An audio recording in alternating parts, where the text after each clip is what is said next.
Time management খুব important এবং tenacity ধরে রাখতে হবে। পরীক্ষার আগে এই 40 দিন আমরা কি করব, সপ্তাহে 2টো করে আমি মক সবাইকে সাজেস্ট করব। পেপার প্যাটার্নটা খুব জানা উচিত, মানে আমায় কি কি পরীক্ষা দিতে হবে মেন্সে।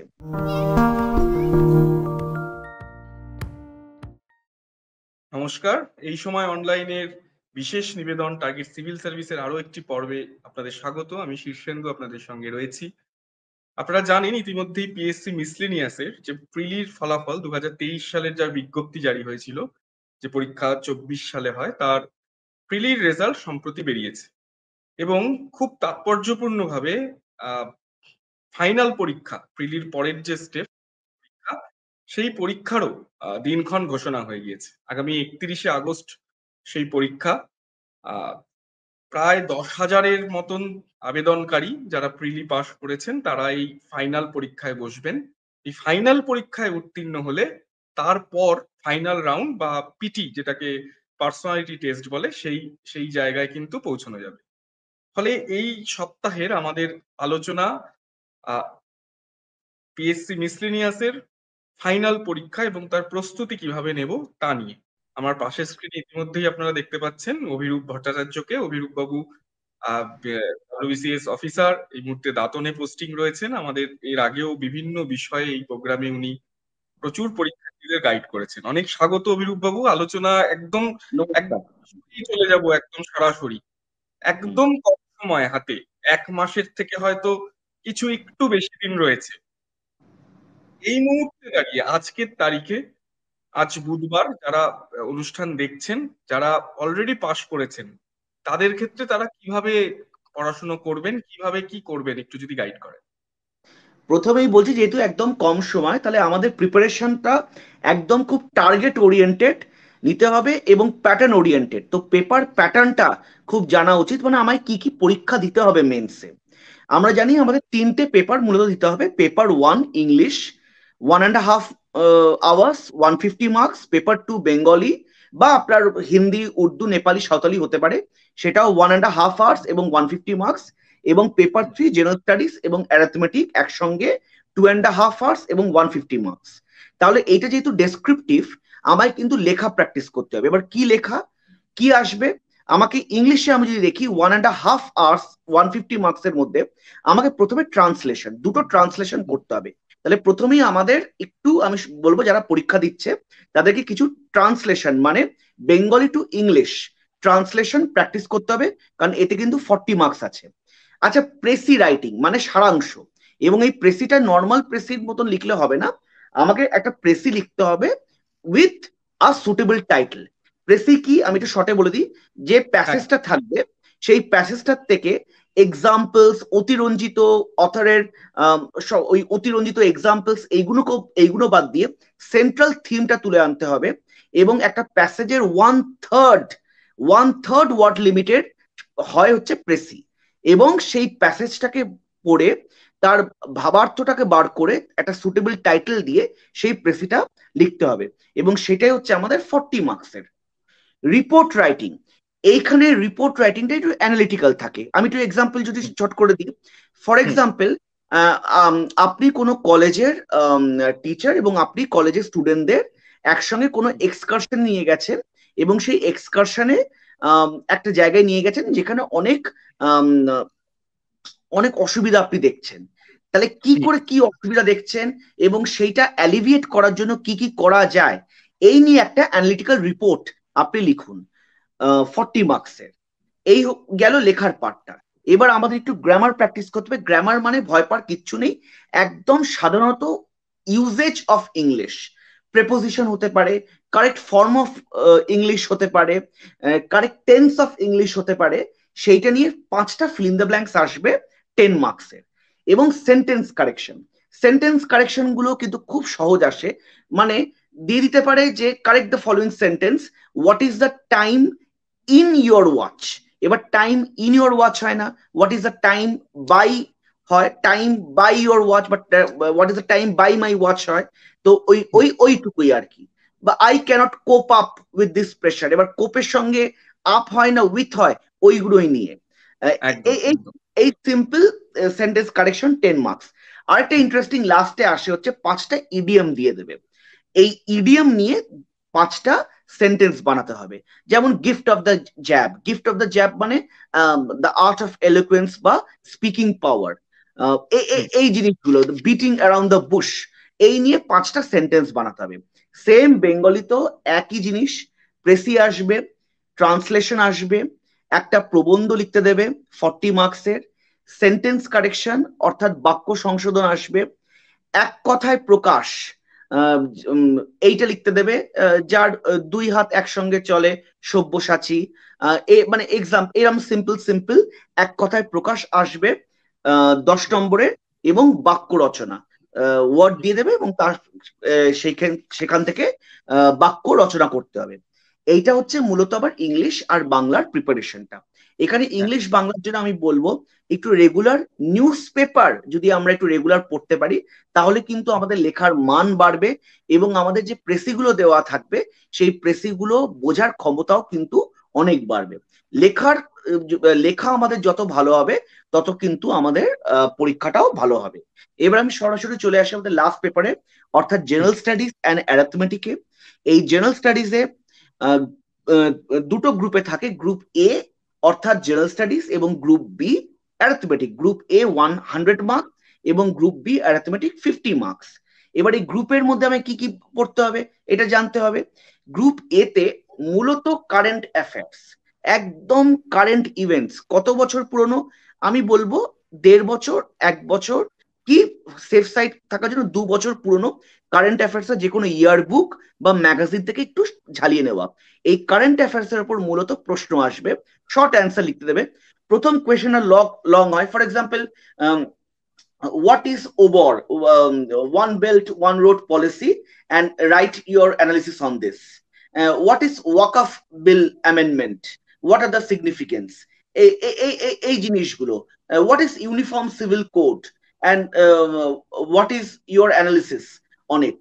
এরকম একটা কোয়েশ্চেন আসতে পারে 20 মার্কসে, যেটা কম্পালসারি, এবং বাকি দুটো কোয়েশ্চেন আসবে যেটা ওই 4টের মধ্যে দুটো লিখতে হবে, যেটা 15 + 15 30 মার্কস, অর্থাৎ 50 মার্কস এখানে হয়ে গেল। পার্ট 2 তে আসবে হচ্ছে কিছু অ্যাব্রিভিয়েশন, 5টা অ্যাব্রিভিয়েশন, যেমন জেনুন এর অ্যাব্রিভিয়েশন কি, সেলের অ্যাব্রিভিয়েশন কি, ডাব্লিউটিওর অ্যাব্রিভিয়েশন কি, এরকম কিছু অ্যাব্রিভিয়েশন 5টা লিখতে দেবে। তো সেটা আমার 10 মার্কস হয়ে গেল। আচ্ছা, নেক্সট কোয়েশ্চেন আসবে, আমার কিছু প্রোগ্রাম বা বহুল প্রচারিত স্কিমস দিয়ে দেবে, যেমন স্বচ্ছ ভারত অভিযান, কন্যাশ্রী, তারপর হচ্ছে আমাদের ওডিএফ কবে হয়েছিল, এরকম কিছু, মিশন নির্মল বাংলা কবে চালু হয়েছিল, বা অন্তোদয় যোজনা কবে চালু হয়েছিল, এই সিম্পল জিনিস, বা গ্রিন রেভলিউশন কবে হয়েছিল, এই জিনিসগুলো, এই প্রোগ্রাম বা বহুল প্রচারিত স্কিমগুলো কবে চালু হয়েছিল সেই তারিখগুলো লিখতে দেবে 10 মার্কসে। আচ্ছা, নেক্সট কি আসবে আমার শর্ট কোয়েশ্চেন, 5টা শর্ট কোয়েশ্চেন আসবে।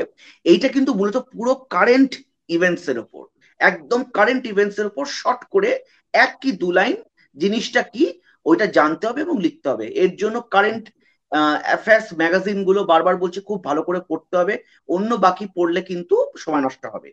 তারপরে কি, আরেকটু এগোনোর আগে আমি একটু বিষয় আপনাকে থামাবো। একটা বিষয় এই পর্যন্ত যে আলোচনা হলো, দুটো পয়েন্টে আমার একটু জানার আছে। অনেকের মনেই আরো প্রশ্ন থাকে যে এই যে এসে রাইটিং বা রিপোর্ট রাইটিং এর ক্ষেত্রে আমরা কতটা পুরনো, রিপোর্ট রাইটিং আসে, রিপোর্ট রাইটিং এর ক্ষেত্রে কতটা পুরনো টপিকের ক্ষেত্রে পড়াশোনাটা করব। মানে একদম একদম কন্টেম্পোরারি টপিকস, মানে আমাদের যে সোশ্যাল ইস্যুগুলো হচ্ছে, সেটা সেটা উইমেন এম্পাওয়ারমেন্ট হতে পারে, বা আমাদের যে বিভিন্ন যে report writing, analytical report writing, যে একটা জায়গায় ব্লাড ডোনেশন ক্যাম্প হচ্ছে তার রিপোর্ট রাইটিং, বা কোথাও গিয়ে কোনো মানে কোনো ইভেন্ট হয়েছে আনটুয়ার্ডস, কোথাও গিয়ে হয়তো কোনো নৌকাডুবি হয়েছে, বা কোথাও কোনো অ্যাক্সিডেন্ট হয়েছে, বা you are a municipal commissioner বা commissioner of Kolkata municipal corporation, তোমার শহরে ইললিগাল কনস্ট্রাকশন হচ্ছে, সেইটা আটকাবার জন্য একটা ডিটেল রিপোর্ট লেখো। বা আপনি একটা নাগরিক হিসেবে একটা ডিটেল রিপোর্ট সম্পাদকীয় প্রতিবেদনে লিখুন।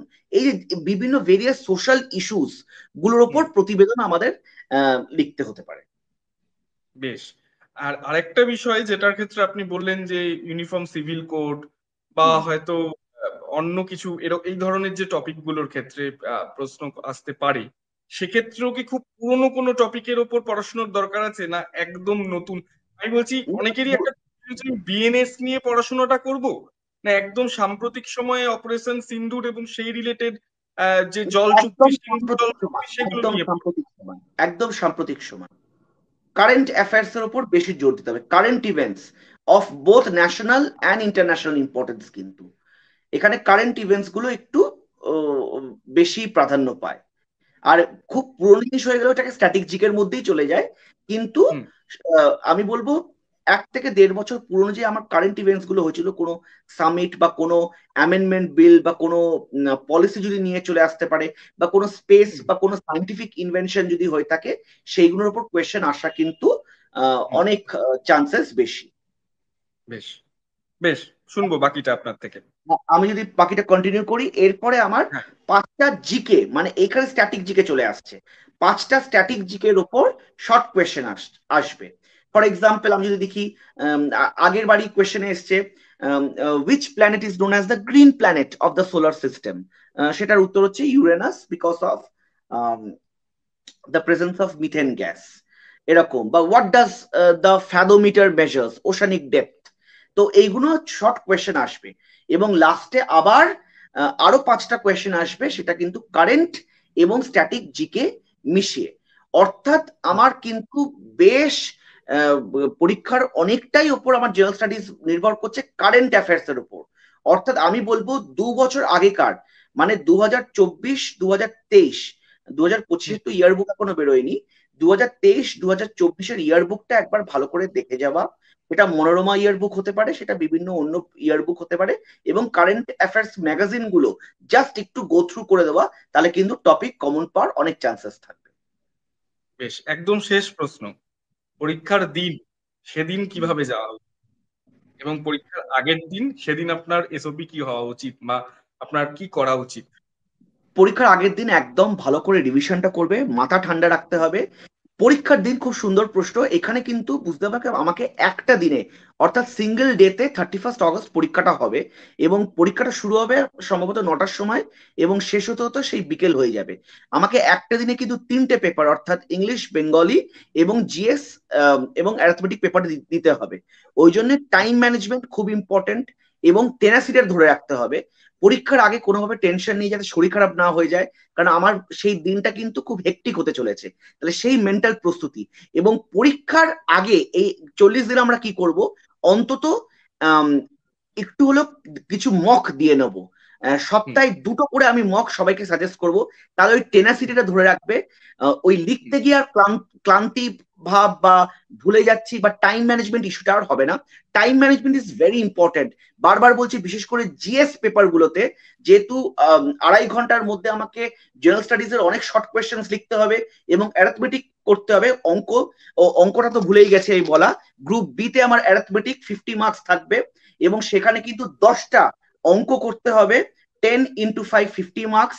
সেই অ্যারিথমেটিকটা আমার প্রফিট লস হতে পারে, shares, mixture alligation, time work, pipe systems, percentage, profit loss ratio, speed distance time বললাম, ভেন ডায়াগ্রামের যে অঙ্কগুলো, 3 ভেন ডায়াগ্রাম, 2 ভেন ডায়াগ্রাম অঙ্কগুলো। আচ্ছা, এরিয়া, পেরিমিটার মানে মেনসুরেশন, সিম্পলিফিকেশন, সার্চ, ইন্ডিসেস, তারপর যে একদম বেসিক সিম্পলিফিকেশনের যে অঙ্কগুলো, এবং নাম্বার সিস্টেম, এইগুলো কিন্তু একটু ভালো করে দেখে যেতে হবে। এবং এখানে ট্রেনটা কনভেনশনাল, খুব বেশি কঠিন অঙ্কের প্রশ্ন আসে না, না খুব খুব বেশি কঠিন। কঠিন অঙ্ক প্রশ্ন আসে না, কিন্তু অঙ্কগুলো লেন্দি আসে। হ্যাঁ অঙ্কগুলো ঠিক। লেন্দি আসে। ওই জন্য বলছি হুম টাইম ম্যানেজমেন্ট করাটা খুব ইম্পর্টেন্ট। হয়তো তোমার হুম কাছে সারা দিন থাকলে, বা 2 ঘন্টা পিওর অঙ্কটার জন্য থাকলে, তুমি সবকটা অঙ্ক করে দিতে পারতে। কিন্তু তোমার জন্য 2 ঘন্টা থাকবে না অঙ্কের জন্য, কিন্তু অনলি 1 ঘন্টাই বরাদ্দ থাকবে, মানে তোমাকে টাইমটা ম্যানেজ করতে হবে। এবং অঙ্কটা কিন্তু পুরোটাই পারতে হবে, কারণ অঙ্কে 50 মার্কসটা কিন্তু ছাকা মার্কস, এবং সেই 50-তে 50 মার্কস টার্গেট করো তোমরা। একদম।